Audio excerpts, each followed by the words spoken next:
hostel da isi akoi guest ne ngasi gi ani je to tatai abema angang hozik angang gi mathi mayung gi matam yaure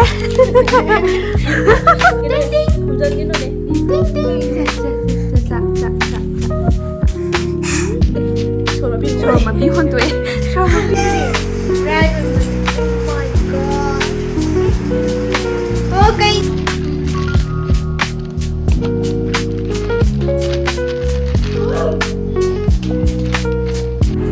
Let's have a tour.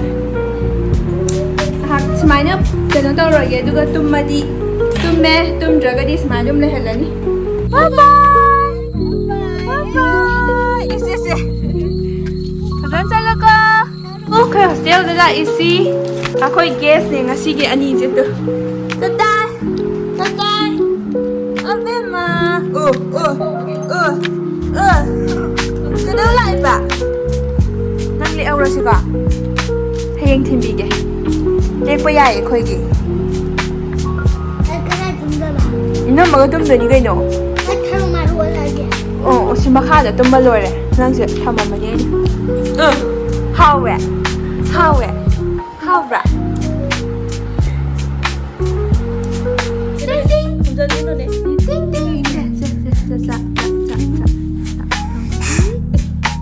Shoma bi hontoe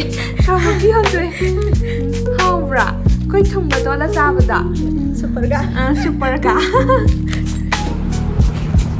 zik angan si kanyang mataw khale tumbagi tumam dagi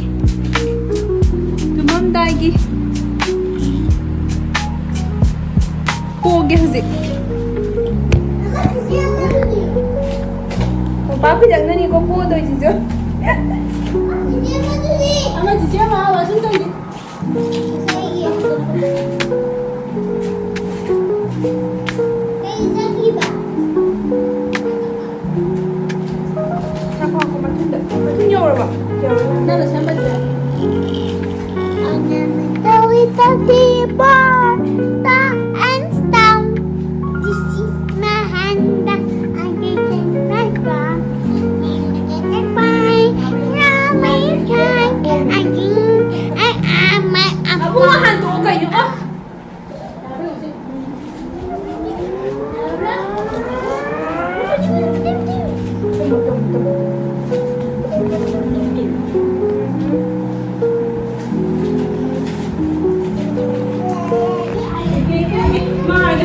Mai haraugre pora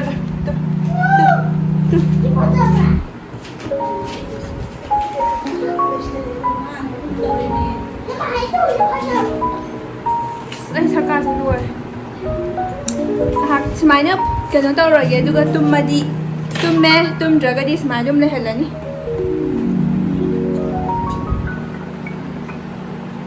Opo nga nang sungatang tumthoro phamung deso. Chisiga tumur so. Si phamung da.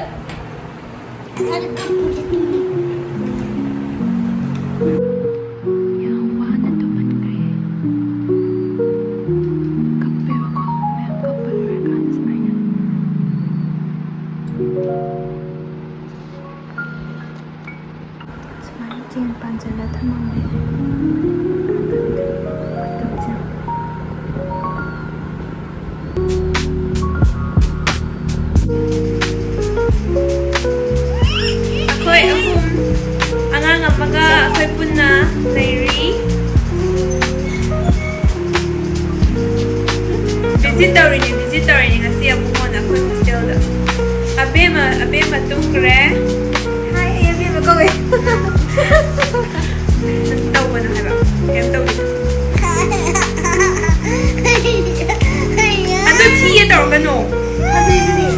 Right. Oh my god. Okay nga lang dito ko sure. Ay, maran ko dito. Kamsa dito. Angang hozik angang gi mathi mayung gi matam yaure. Tawja mathi bhajalam me ba.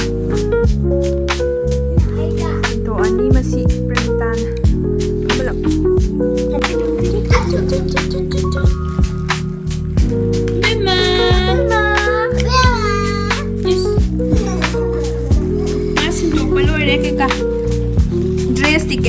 Plaid ꯁꯤꯟꯗ꯭ꯔꯦ dress ꯑꯃꯕꯨꯗꯤ ꯌꯥꯎꯔꯛꯑꯦ ꯃꯦꯒꯤ ꯑꯃꯨꯛ ꯍꯧꯕꯤꯔꯒꯦ ꯑꯩꯈꯣꯏ ꯀꯩꯝ ꯆꯥꯅꯤꯡꯉꯥꯏ ꯂꯩꯇꯦꯕꯀꯣ ꯁꯤ ꯈꯔ ꯑꯆꯝꯕꯁꯦ ꯁꯤꯁꯦ ꯍꯧꯕꯤꯔꯒꯦ ꯑꯗꯨꯒ ꯄꯤꯖꯔꯒꯦ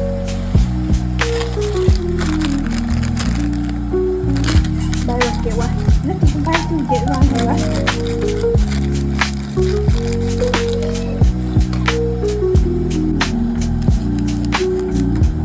ꯑꯩꯒꯤ ꯃꯁꯂꯥꯁꯦ ꯍꯥꯟꯅ ꯍꯥꯞꯄ ꯐꯖꯅ ꯐꯨꯠꯂꯦ ꯑꯗꯨꯒ ꯃꯦꯒꯤꯗꯨꯅ ꯃꯨꯟꯍꯟꯕꯅꯦ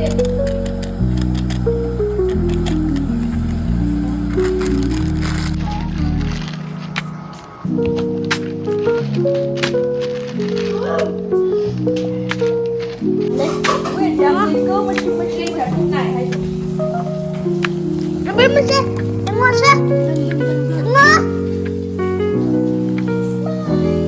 Abang mana? No. Kiko. Ya. Kiko. Ya. Kau sekarang nanti lagi ya? Kiko. Kamu? Ya. Mana Migi kau tak? Say yes to heaven. Say yes. Back.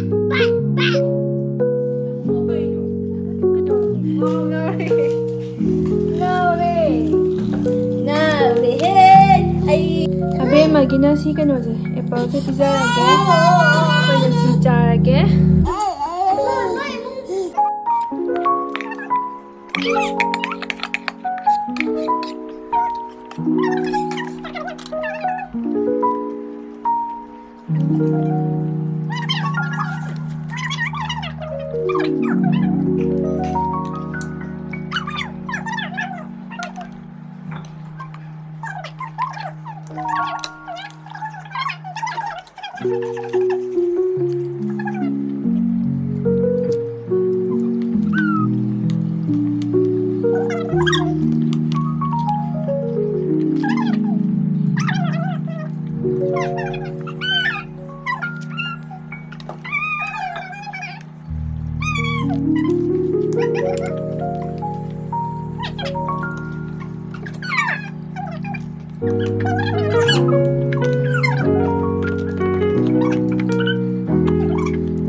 ꯊꯦꯡꯇꯣꯛꯈ꯭ꯔꯒꯦ ꯑꯕꯦꯝꯃ ꯌꯥ ꯆꯠꯂꯣꯀꯣ ꯕꯥꯏ ꯕꯥꯏ ꯕꯥꯏ ꯕꯥꯏ